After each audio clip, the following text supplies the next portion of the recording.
everyone, and welcome back to our spooky book club extravaganza, where every month we get together and first of all, I announced the 2 new spooky book options for the month, and that video is already out. So if you're looking for the 2 new spooky book options for the month of February, that video is a whole separate video. I'll link it down in the description box. And then we have a whole separate video, which is the one you're watching right now, where we review and discuss the book from last month. So today we are reviewing and discussing the book for January, which was Gallows Hill by Darcy Coates. If you're new here to the spooky book discussions, it's pretty lax. We kind of just hang out and chat about the book. I usually start with a quick overview of the book, talk briefly about it for anyone who hasn't read the book yet. So I do a non-spoiler review, kind of say if I thought it was scary or worth reading or whatever. And then we get into the spoilers, which I'll let you know before that happens in case you're here just to see if it's worth reading.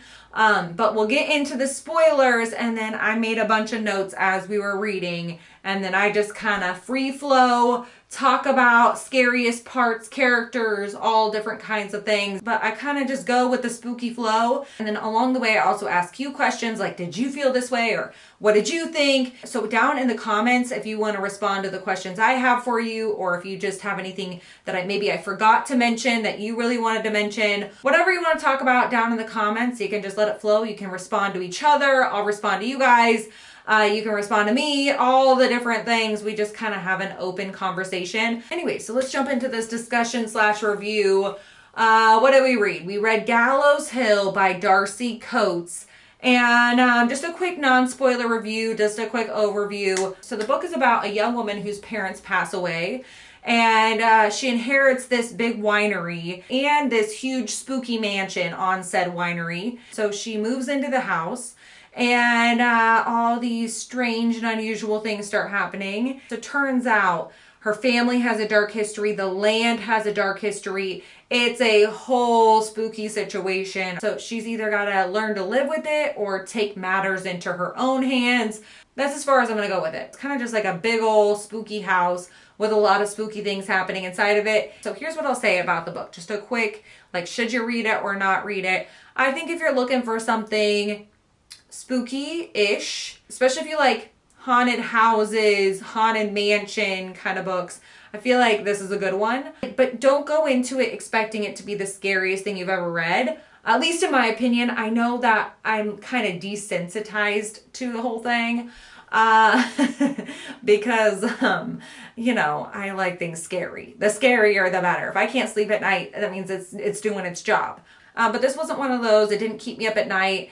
It wasn't traumatizing, anything like that for me personally. But it still had that spooky factor and had moments that kind of get you a little bit. So I definitely recommend it if you're looking for something spooky, but not too scary or terrifying. But it is it fulfilled my need for a spooky house story. So that's how I'm going to end that. So moving on to spoilers. If you haven't read this book, I don't want to spoil anything for you, so I'm going to give you a second to get off of here, and I'm going to open my beverage. But if you're here for the spoilers, if you read the book, if you read Gallows Hill, hang on, because we're going to get into spoilers, and I got a lot to say. I got a lot to say about the ending. A lot to say. And I don't know how long this review is going to be in comparison. Hold on. Stings the nostrils. Anyways, so we've got a situation with Neens. And if you're new here, Neens is my 17-year-old Chihuahua. We took her to the vet today because she was getting really restless and crying and can't find a good spot and was just kind of pacing around the bed, and we thought maybe she was in pain or had anxiety or we didn't know what was wrong. So we take her to the vet. Guess what, y'all? Nothing is wrong. Not one single thing is wrong. And her heart sounded good. Her lungs sounded good. Everything sounded good. They can't figure out what it is. So this might be a short but sweet little spoiler review. So I hope that's all right. She's just, I don't know what's going on with her. I hope she's okay and she's just being dramatic is what I'm hoping. Wouldn't be unusual for a Chihuahua, but I'm just nervous. I get nervous. She's 17. So anyways, now we're getting into the spoilers, everybody. What did you think of Gallows Hill by Darcy Coates? What'd you think? Let me know down in the comments. your thoughts on the book. I'm gonna take a sip of my beverage. All right, so first and foremost, I don't know if anyone else experienced this, but I felt like the first half of this book was a little slow for me personally. I don't know what it was, and I may not be that way at all, and I could be totally just pregnant is what I was gonna put out there. There's something, I haven't read a book since I found out I was pregnant, and I cannot read books anymore because I fall asleep every 5 seconds. Like, I start reading a sentence and I'm like, and it doesn't matter where I'm at. I can be in bed, I can be sitting straight up in broad daylight outside. Doesn't matter. As soon as I start reading, I'm asleep. I'm dead asleep in the middle of a waiting room somewhere. So this took a lot longer for me to read in general, but the first half of the book, I don't know also if it's because we've read Darcy Coates before and we read a lot of spooky books, so maybe some of the scares and the suspense just, they weren't getting me, like it wasn't scary enough for me. I don't know. Usually that doesn't matter though. So I don't know if maybe it was because I was falling asleep. I took too many pauses in between. And so I was taking too many breaks in between the spooky parts to kind of build the suspense. You know what I mean? But if anyone else felt like the first half of the book was kind of, I know there was a lot of backstory. That usually doesn't bother me either. I just felt like it was a little slower. Even some of the scary parts, like the mirrors and the nooses and like all that kind of stuff, it just wasn't quite scary. Like I wasn't feeling the scary vibes. There were a couple of parts, like the big statue guy with the deer head was kind of like, oh, whoa, what is that kind of thing, you know? That was a little bit spooky when we were first introduced. And I don't know. I thought the whole first half of the book, I didn't think was that scary. I don't know. Maybe I'm just desensitized, and that's the thing. But let me know down in the comments if you agree, or if there were any really scary parts in the first half of the book that really got you. Now I'm just getting off on a tangent. Let me get in my notes, see if there's anything I'm missing in the first half of the book. So I have here that the mirror thing with her face melting off. Okay, also I said that I was deeply, was anyone else not? I wasn't really offended. I just had to laugh. Did anyone else catch the TV and the TV guide? The descriptions of the TV? Did anyone catch it? The description of the TV was that it was like this, you know, it's like this big old house, all this stuff, right? And the TV was ancient. I think the word that was used was ancient. And then she looks at the TV guide and it's from 1997, y'all. 1997. And she's saying it's ancient, which made me feel absolutely ancient. You know, so I thought maybe the TV really is ancient and maybe it's just the TV guide that was 1997. But then come to find out the TV is attached. The VCR is in the, you know, attached to the TV. It's like in the TV, which, yeah, that would have been in the 90s. So I felt absolutely ancient because I feel like that wasn't that long ago, those TVs. Like, I feel like it wasn't. Maybe time flies when you're having fun, everybody. Okay. Time flies when your face is melting off. Okay, anyways. And I did like the backstory about the wine and the tree. And I did think all that was kind of eerie. And I knew there was going to be something to it and the tunnels and all that. I was not expecting the ending, though. I will put that out there, so I'm not going to go there yet. But then we get into the, what did I call it? Man corpse that comes through the dog door. I said, WTF is this man corpse? Here are my notes. That night, I feel like that's when the book really started, in my opinion. And he's trying to break into Margot's room. Margot has an axe, tries to swing the axe, realizes this thing is not going to die. And she starts, what does she do?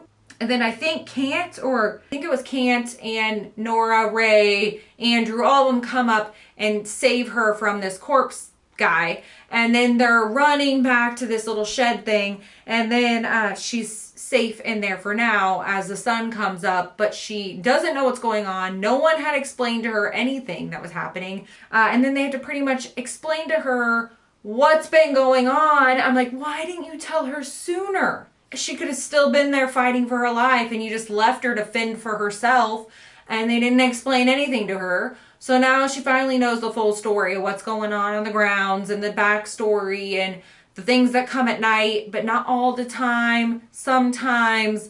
And they're all trying to still navigate and figure out how to avoid these corpse, what were they, like corpse zombie things? And then they kind of explained to her that she was stuck on the grounds, and that when she left the grounds initially, that they kind of tried to erase her from everything in hopes that those things wouldn't find her, wouldn't get a grip on her. That made sense, because I kept wondering in the beginning of this book, I'm like, why did no one want to remember her? And why did Margot not remember anything at all? Like, how can you not remember? Of course, like when traumatic things happen, you don't always remember, but like anything. She didn't remember one single thing before 8 years old. And I kept thinking, 8 years old is a little old to not remember anything at all from any part of your childhood ever. So I remember thinking that was really weird. And now it made sense why she didn't remember, and why they kind of try to get rid of any signs of her on the grounds and all that kind of stuff. So then from there, she's in night 2 of pure terror, which I thought the scariest night was night 2, where all the corpse zombie things come out of the literal woodwork. And she's supposed to, like, the advice was the worst advice ever. Like, just run through the house and run away from them. Like, that sounds terrifying. Like, you're trapped in this house, running from all these corpse people, and worst idea ever. And then the witch lady leaves her dog, which I just knew. I kept thinking, I was like, he's gonna die, this dog's gonna die, this is the book. Darcy Coates books, I will put this out there. I feel like Darcy Coates isn't really known for killing off animals in her books, which I am so grateful for. There's always an animal, and I always get all excited. Like, the animal always saves the day somehow too. I love it. Maybe not in all the books, but all the ones I've read, I get really excited when there's an animal in it. But I was worried though, because I didn't know. I didn't know if this would be the book, and I'm not ready for that. But I was worried that what's her name, Margot, was just not, she's a little green. She's a little naive. She's not the best problem solver. I feel like to keep track of a dog during all of that, I just didn't have high hopes for her. I don't know if I'm the only one who felt that way. Let me know down in the comments. I was just like, this ghoul is gonna just put this dog in danger or something. Not intentionally, but just because she doesn't know what she's doing and she's gonna panic. And she did panic, sure enough. But then she follows the ghost dog, Clementine, out. That part got me. I loved this part. She follows the ghost dog into the woods. The dog turns around and it's a ghost dog, a zombie dog. And she's like, oh my gosh, I've been tricked. Like, I'm out in the woods now, and all of these corpse people are everywhere. Come to find out, it was Clementine, her family dog, which I wrote here, why am I crying? We're surrounded by corpse people, and I'm here bawling like a little literal hormonal baby, like a hormonal woman with a baby, bawling about this ghost dog. And then her parents, then they can't help her. They can't do anything. And so she goes running back to the house to get Marsh. Worst choice ever. Marsh was going to be totally fine. They said, unless he's in the way, that he'll be fine. And he wasn't in the way. She locked him away on purpose, and then she goes back to get him. This is what I'm talking about. This is the stuff where I'm like, you don't deserve to have this dog with you. You can't do it. You can't handle it, girl. And this is like the kind of decision where I start getting annoyed. It's like when people split up in horror movies, and you're like, what are you doing? Do not split up. It's like that. But she goes back into the house, like you were out, and then she had realized, oh, maybe if I'm outside, the corpse people, like I can run from them easier. Okay, now you're running into the house. You get Marsh, and of course, one of the corpse people takes over the deer head bird person, metal guy, and starts trying to attack her and the dog. And the dog, before this, was totally fine and safe in a room, and now you're putting his life in danger. And now I have beef with you, Margot. I'm just kidding. And then that happens, and they get out, and she's running with Marsh, and here comes Cant. Everyone's coming to save her for the second time. So I'm thinking they're getting away because here comes the sun. we're done with this night, and then can't get sucked into the ground. And that part got me. I don't know if anyone else felt that way. Did that part get you guys? Because it got me. And he got sucked in, and I was pretty much devastated. Because Cant was one of my favorite characters. I'd say Cant, and also I liked the couple too, but I did like the witch as well. I really liked her. So I loved her, but I really loved Cant. Like something about his soul. And then of course we don't know that he's still alive until, you know, a little bit, like a few pages later, and I couldn't wait to find out. I thought he was dead and he's alive. And it was such a relief. All right, so then we get into the whole diary. She'd already been kind of reading the diary, but then she read that last entry and then realizes that maybe the curse is not only surrounding the winery, but it's surrounding her family. We go into the night with her wanting to break this curse, and she goes in the underground tunnels, and these corpse people are chasing her. She tells them she's sorry, I think, and then they stop, or I don't know. It was a wild situation underground. My favorite part of the whole book, my whole favorite part of everything, was the whole storyline with the barrels. I was not ready for the barrels. I did not see it coming. Did you see it coming? Let me know down in the comments. And Margot cracks open the barrels, and there's actual members of her family in there, pickled people in there, basically. I was not ready. The fact that all these people had spent all this money on this wine,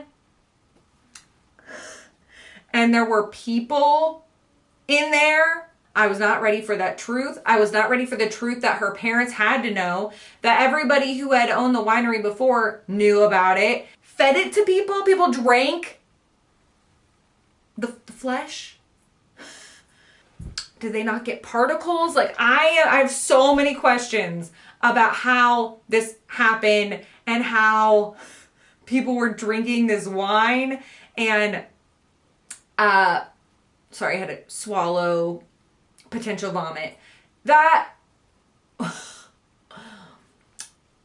the whole part, like the ending to that book, I think made the book, in my opinion, because I was like, you know, it was good, and like there were definitely spooky vibes. I like the spooky house, haunted house, spooky house vibes. I liked the storyline. I liked all that.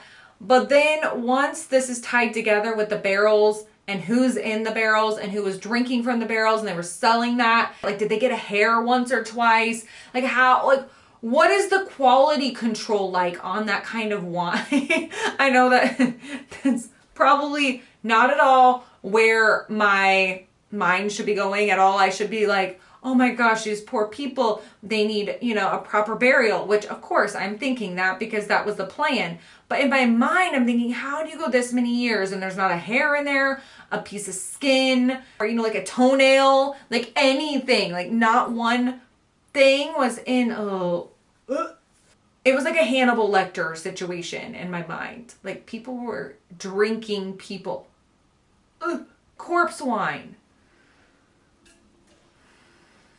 Blown away. Blown away. But I'm proud of Margot. I will say that. I was proud of Margot. I don't really know what happened after the barrel part because my mind couldn't stop thinking about all of the people who drank this wine. So that was the book. I don't know what that book discussion and review was at all. I'm pretty sure it was a hot mess, but I keep hearing Neen's cry, and my soul, it's ripping my soul out of my body every time I hear her cry. So anything you want to talk about down in the comments, your favorite parts, your favorite characters, the scariest parts, or if you wanted to respond to any of my opinions or thoughts about the book. But man, that ending got me. Let me know what you thought of the ending down in the comments. I have to just go back to that because I'm still thinking about that toenail sliding through. I'll keep you posted on what's going on with Neen's and let you know everything's all right, or if something develops. I don't know, but I hope not. I hope she's just wanting to cuddle. So I'm going to go do that right now. I'm going to go be with her and get her calmed down. And yeah, anyways, hope you enjoyed this video. If you did, you could give it a thumbs up. Say hey ghoul hey down in the comments because you know I love talking to you.